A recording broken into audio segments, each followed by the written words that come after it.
Assalamualaikum warahmatullahi wabarakatuh.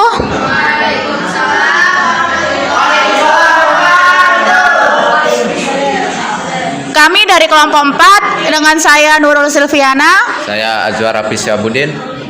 Saya Rahmawati. Di sini kami akan mempresentasikan materi mengenai nilai dan norma konstitusional UUD Negara Republik Indonesia 1945 dan konstitusionalisme ketentuan perundang-undangan. Materi pertama yang akan disampaikan oleh Rahma. Yang pertama yaitu konsep dan urgensi konstitusi dalam kehidupan berbangsa dan bernegara. Secara etimologis, istilah konstitusi dikenal dalam sejumlah bahasa, yaitu constitution dalam bahasa Inggris, konstitusi dalam bahasa Belanda, dan verfassung dalam bahasa Jerman, yang berarti membentuk atau pembentukan. Secara terminologis, konstitusi adalah seperangkat aturan atau hukum yang berisi ketentuan tentang bagaimana pengaturan pemerintahan dan pegangan dalam penyelenggaraan suatu negara. Selanjutnya yaitu mengenai konstitusi menurut para ahli. Menurut Lord James Bryce, konstitusi adalah suatu kerangka negara yang diorganisasikan melalui dan dengan hukum yang menetapkan lembaga yang tetap dan mengakui fungsi serta haknya. Yang kedua, menurut Meriam Budiarjo, konstitusi adalah keseluruhan dari peraturan baik yang tertulis dan tidak tertulis yang mengatur bagaimana suatu pemerintahan diselenggarakan dalam suatu masyarakat.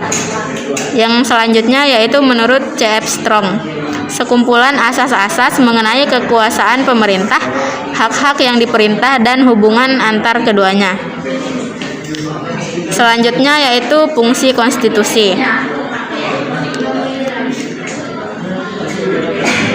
Yang pertama, konstitusi berfungsi sebagai landasan konstitusionalisme, yaitu landasan yang berdasarkan konstitusi, baik konstitusi dalam arti luas maupun konstitusi dalam arti sempit. Yang selanjutnya, berfungsi sebagai pembatasan kekuasaan pemerintah agar penyelenggaraan kekuasaan tidak bersifat sewenang-wenang terhadap warga negara. Dengan demikian diharapkan hak-hak warga negara akan lebih terlindungi. Yang ketiga, konstitusi berfungsi untuk menjamin hak-hak asasi warga negaranya agar dalam menjalankan kekuasaannya tidak bersifat sewenang-wenang terhadap rakyat dan dapat menjamin hak-hak asasi warga negaranya. Materi selanjutnya akan disampaikan oleh Azwar Hafiz. Baik, saya akan menjelaskan sumber historis.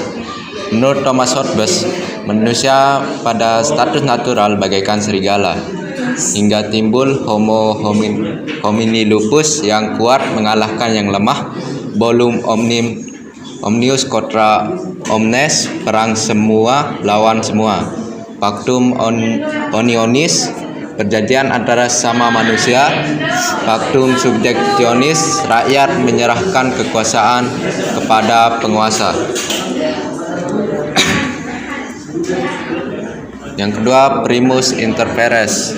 Primus inter pares adalah orang terpenting dan menonjol di antara orang yang derajatnya sama, sehingga Thomas Hobbes mengeluarkan konsep Divine Right yang menyatakan bahwa penguasa di bumi merupakan pilihan Tuhan, sehingga ia memiliki otoritas tidak tertandingi. Karena konsep tersebut, munculnya raja-raja tiran dengan mengatasnamakan primus inter pares dan wakil Tuhan di bumi. Mereka berkuasa sewenang-wenang dan menindas rakyat. Salah satu contohnya yaitu Raja Louis X1P, dijuluki sebagai Raja Matahari atau Le Roi Soleil. Dia dijadikan raja pada usia 5 tahun. Sekian, saya Azwar, kembalikan ke moderator. Terima kasih Azwar. Selanjutnya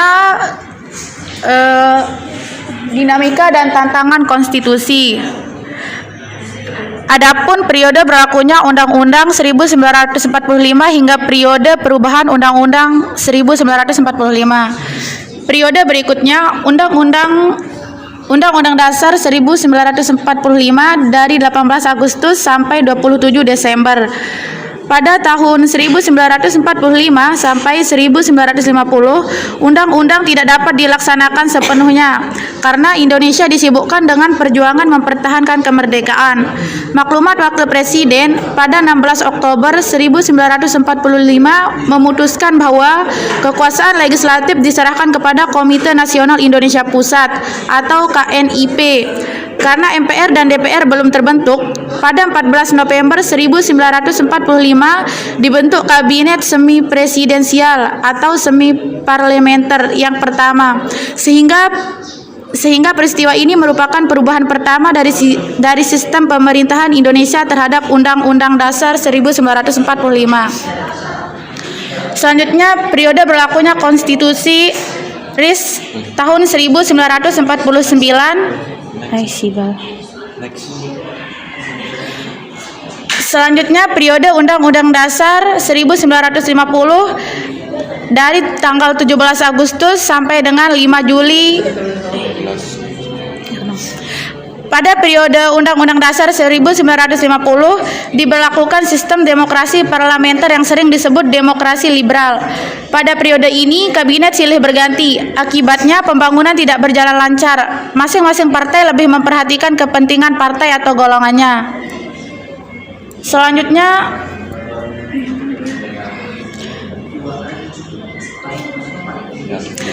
periode kembalinya Undang-Undang Dasar 5 Juli sampai sekarang. Pada sidang konstituante 1959 banyak kepentingan partai politik sehingga gagal menghasilkan Undang-Undang Dasar yang baru. Pada 5 Juli 1959, Presiden Soekarno mengeluarkan dekret presiden yang salah satu isinya memberlakukan kembali Undang-Undang 1945 sebagai Undang-Undang Dasar, menggantikan Undang-Undang Dasar sementara tahun 1950. Namun dalam pelaksanaannya ada dua penyimpangan, di antaranya Presiden mengangkat ketua dan wakil ketua MPR atau DPR dan MA serta wakil ketua DPA menjadi menteri negara. Kedua, MPRS menetapkan Soekarno sebagai presiden seumur hidup.